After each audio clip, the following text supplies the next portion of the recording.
So what's up guys, क्या हाल है? And first of all a very happy Holi to all of you. And अभी फिर से निकला हूँ मैं अपनी मेंटेस को लेके। तो गाइस पब्लिक हॉलीडे, होली का ओकेजन और मुंबई की खाली सड़कें and the super bike, it's a great combo seriously. इसकी बात ही अलग है। तो इसी बहाने मैंने सोचा आप लोगों को एक रिव्यू भी दे देता हूँ मेरी bike. As you can see somewhere around 719 kilometres में इसको चला चुका हूँ and it's a good kilometre within 1 month. 1 महीना पूरा हो चुका है बाइक को लिए हुए। एंड कैसी बाइक परफॉर्म कर रही है, कुछ इश्यू आया है कि नहीं आया है, क्या मेरा रिव्यू है इसके बारे में मैं अभी आपको वीडियो के आगे आने वाले सेक्शन में कवर करूँगा। तो भाई स्टार्ट करते हैं परफॉर्मेंस के बारे में। इंजन स्पेक्स नहीं देने वाला हूँ क्योंकि बहुत सी वीडियो में मैं दे चुका हूँ इसके इंजन के स्पेक्स में। So basically this is a middle weight segment का sports bike and world famous 765 CC engine. पहले Triumph 675 CC triple cylinder engine Daytona में यूज़ करते थे एंड ट्रायम्फ डेटोना आप लोगों को पता ही है। अगर वर्ल्ड में बात करें जो 3 सिलेंडर इंजन का हार्मनी है, सबसे पहला रिनाउंड है ट्रायम्फ। उसके बाद जो एमवी ब्रूटाले कंपनी है, एमवी अगुस्ता सॉरी, वो अपने ब्रूटाले जो मिडिल वेट सेगमेंट की बाइक है उसमें ट्रिपल सिलेंडर यूज़ करती है। यामा की MT-07 में भी ट्रिपल सिलेंडर यूज़ होता है एंड ये 3 कंपनी है दैट यूजेस दो ट्रिपल सिलेंडर टेक्नोलॉजी। तो अभी तक जो मुझे परफॉर्मेंस मिल रहा है it's more than adequate. It goes in first gear, it can reach 110 kilometre per hour easily.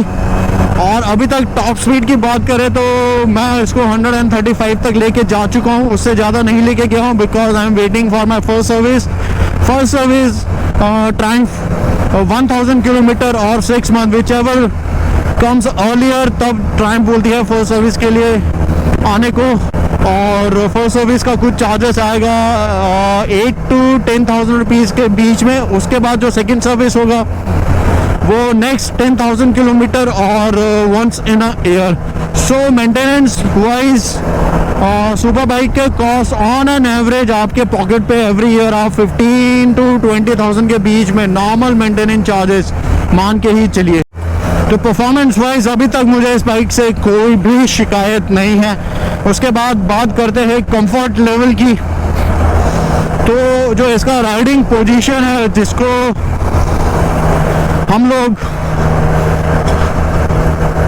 ergonomics भी बोलते हैं, तो इसका राइडिंग पोजीशन थोड़ा बहुत एग्रेसिव साइड की तरफ है। अगर आप डेटोना से कंपेयर करें या कोई भी हाइपर स्पोर्ट्स या सुपर स्पोर्ट्स मोटरसाइकिल से कंपेयर करें तो उससे तो काफ़ी ज़्यादा कंफर्टेबल है। हाँ, लॉन्ग टूरिंग में मुझे जहाँ तक अपने कैपेबिलिटीज़ में लगता है कि मुझे लगता है 200 किलोमीटर ऑन एंड गो मैं इसको स्ट्रेच कर सकता हूँ। उसके बाद मुझे ब्रेक लेने की ज़रूरत पड़ेगी।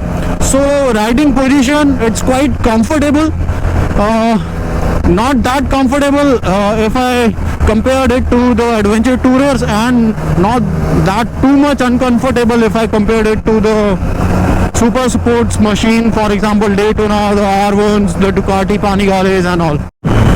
And comfortable में ही जो राइड कंफर्ट की बात करें तो suspension plays a major role and no doubt this has the Showa upside down suspension setup at the front or Showa piggy bank at the rear. Both are fully adjustable और rider अपने हिसाब से उसको ride कर सकता है। But जो stock setting है इस ट्रिपल आर का, वो कंपनी की तरफ से थोड़ा सा स्टिफ सेटिंग में आता है। तो किसी को हो सकता है ये सस्पेंशन सेटअप काफ़ी हार्ड एंड रिजिड लगे क्योंकि स्टॉक सेटिंग इसका थोड़ा स्टिफर साइड में है।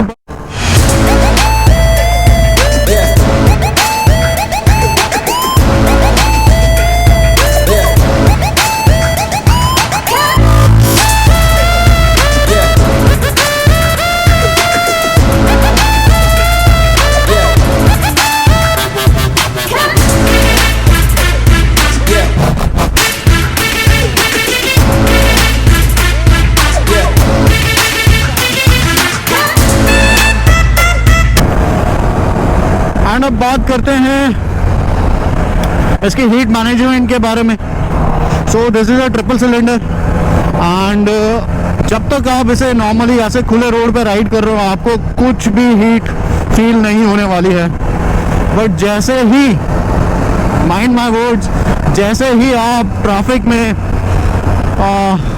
बम्पर टू बम्पर ट्रैफिक या स्टॉप एंड गो ट्रैफिक में को काउंटर करेंगे तो आपको पता चलेगा कि भैया एक सुपर स्पोर्ट्स बाइक चलाने के साथ साथ आपको उसके हीट को भी टैकल करना ज़रूरी रहता है। तो yes, it do get heated up, गर्म होती है, but only in stop to go traffic में और बम्पर टू बम्पर ट्रैफिक के टाइम में। अदरवाइज ऐसे फ्लो में जब जा रहे हो तो आपको कुछ पता भी नहीं चलेगा। Heat management of this bike is so because यार गर्मी है तो मैं झूठ तो बोलूँगा नहीं कि नहीं लगती है, ट्रैफिक में तो भाई बुरा हाल हो जाता है। कभी कभी तो मन करता है इसको खड़ा करके ना बस बैठ जाऊँ, वेट करूँ कि कब ट्रैफिक क्लियर होगा। बात करते हैं इसकी ब्रेकिंग की। Breaking is very very good. अगर ब्रेकिंग को 10 में से नंबर देने हैं तो मैं 8 नंबर दूंगा। 10 में से 10 इसलिए नहीं दे रहा बिकॉज ट्रिपल आर में ब्रेम्बो M32s हैं which is not the class apart. Actually class aparts are the M40s जो कि इससे भी एक लेवल ऊपर ब्रेकिंग है वो। ऑन दैट ब्रेक मैंने RS चलाया है। M40s आपको RS में पानी गाले में देखने को मिलेगा, इसलिए मैंने ट्रिपल आर की ब्रेकिंग को 8 नंबर दिए हैं। बट इसका मतलब ये नहीं है कि इसकी ब्रेकिंग बेकार है, बेकार तो बिल्कुल भी नहीं है भाई। और बहुत ज़्यादा इफेक्टिव और फीडबैक देने वाली ब्रेकिंग है दोनों तरफ। ब्रेम्बो आगे 3 piston calipers, dual disc Brembo का यूज़ हुआ है, पीछे single caliper Brembo again use हुआ है। दोनों फ्रंट और रियर में स्टील ब्रेडेड लाइंस हैं एंड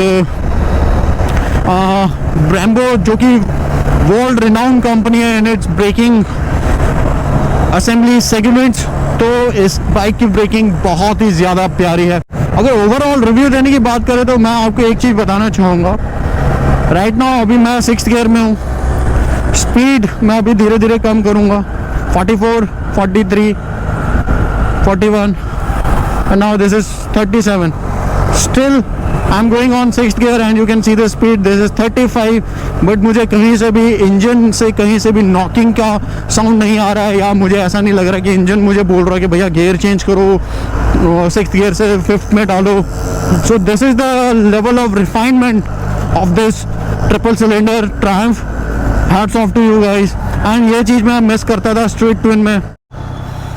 सो जो ये चीज़ है ना, रिएक्शन, पब्लिक रिएक्शन जो सुपर स्पोर्ट्स बाइक को दे के देती है, ये मैं स्ट्रीट ट्विन में बहुत मिस करता था।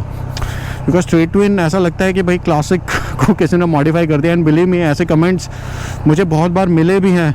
एंड जिनको पता है what is Triumph is all about, उन्होंने अप्रिशिएट भी बहुत किया है। एंड ज़्यादातर लोग ये बोलते थे कि भैया कहाँ से मॉडिफाई करवाया, हमें भी डबल साइलेंसर लगवाना है एंड ऑल। एंड उन लोगों को समझाना है कि that street twin is a 9.5 lakhs motorcycle is really a headache, क्योंकि वो यही बोलते थे भाई क्या है इसमें जो कि एक क्लासिक में नहीं है। तो यार यहाँ चलते हैं कि वहाँ चले, समझ में नहीं आ रहा। यहीं चलते हैं। ओह 650 605 45 रुपये, बहुत, वो भी ऐसी मोटरसाइकिल में बहुत मायने रखते हैं। अपना ये टच एंड पे हो जाएगा ना?